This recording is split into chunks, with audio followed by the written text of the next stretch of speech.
Today, we bear witness to an extraordinary act in one of history's defining dramas. The Oslo process begins officially with the handshake on the White House lawn.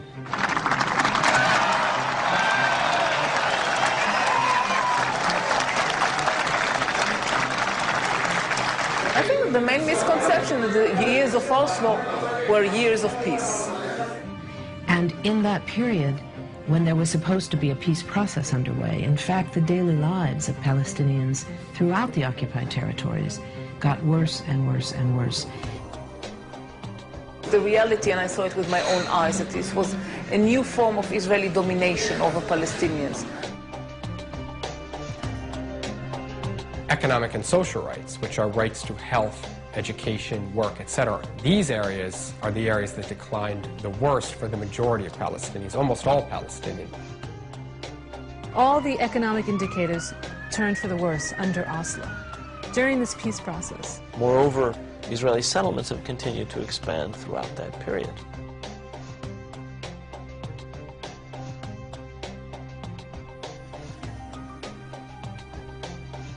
At the same time that Israeli control was expanding, the Palestinian Authority was given the trappings of power over the shrinking and non-contiguous Palestinian land, being held out as a future Palestinian state. The challenges of governing for the Palestine Authority are extraordinarily complex. This is an authority that has very little authority. It has virtually no power. Its power is derivative.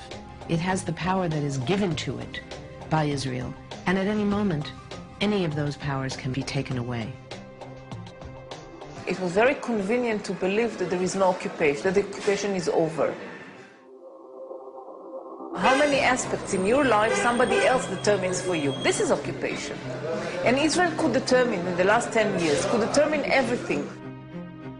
But everybody heard Arafat saying 10 times, to 100 times, that Ramallah is liberated and Gaza is liberated. How can it be liberated if there is an army around it?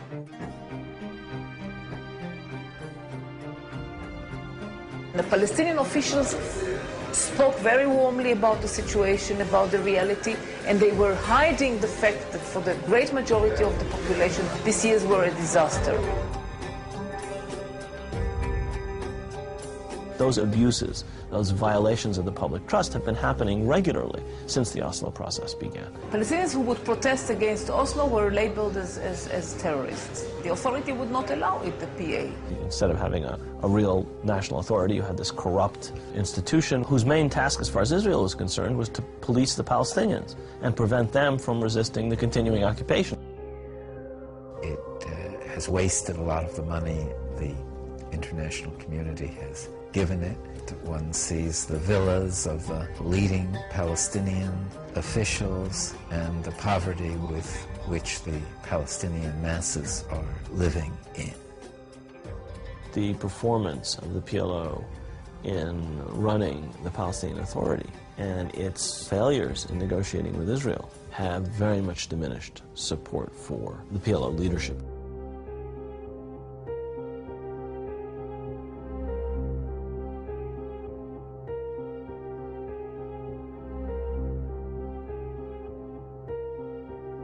While Americans were being told by the media that a peace process was moving forward, Israel continued its policy of home demolitions.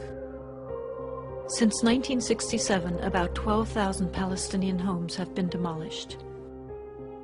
More than 700 of those homes were demolished during the Oslo peace process. What you've got to have, and I think it's a fair demand on the part of Palestinians, that during the process of negotiation, you're not turning over more and more territory to Israeli settlers and changing the character of the land that you're supposed to be negotiating about. The notion that this is going to be a negotiable question does not ring true to any Palestinian who lives up against one of these settlements, which are continually expanding. And what does it mean to expand? It means you steal more land. Abdul Jawad is a Palestinian farmer whose family has lived there and tended the land for centuries. The Israeli authorities have confiscated countless acres of their farmland. شوف الشجر اللي كان ما أحلال اللي كان موجود هون. يعني كيف واحد بقعد في جنة، أنا مسوي جنة هون. شوف شو بدال الجنة، شوف شو سووا معاك، شوف شو هذا. إذا بتتفرج شو هذا اللي سووه هون.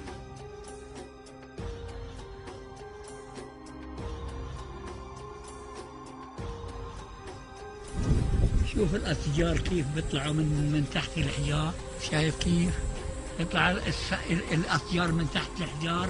مش حرام هذا يبقى بدل ما يقعد بني آدم اللي بيقول الله، مش حرام هذا يقعد بداله حجر زي هذا؟ هذه معيشتنا، لا إنا لا برا ولا بحرا ولا جو، هذه المعيشة تاعنا وبنستنى لطف الله. شو نعمل؟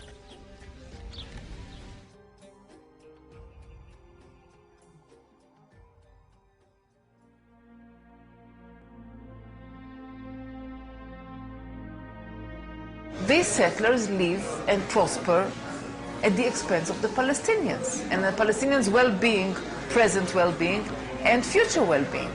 And they don't see this horrible disproportionate allocation of resources where Jewish settlers get water and electricity and gas, garbage pickup, all kinds of things that their Palestinian neighbors don't get because of the military occupation. هذيك المنطقة منطقة بين نعيم ممنوعة تيجي علينا. هذول الدور شوف يعني في واحد، شوف يعني واحد بحوث في قلب الدور من العرب، ولا واحد بحوث من العرب موجود هناك. هذه السيارة يعني لو ما إسرائيلية بعدوهاش.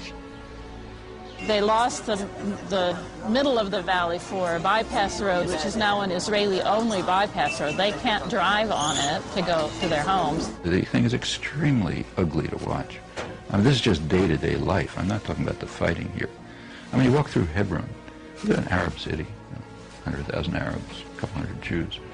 Settlers walking around with rifles, looking as if they own the place. Settlers can go in a Palestinian village and burn the fields there, destroy the house, hit Palestinians, even shoot Palestinians. Several of the women have been beaten by settlers on different occasions.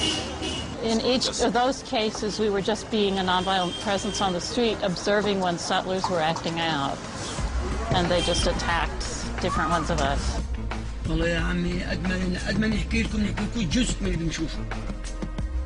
The Israeli government is not doing anything to try and stop the settlers from violating Palestinian rights.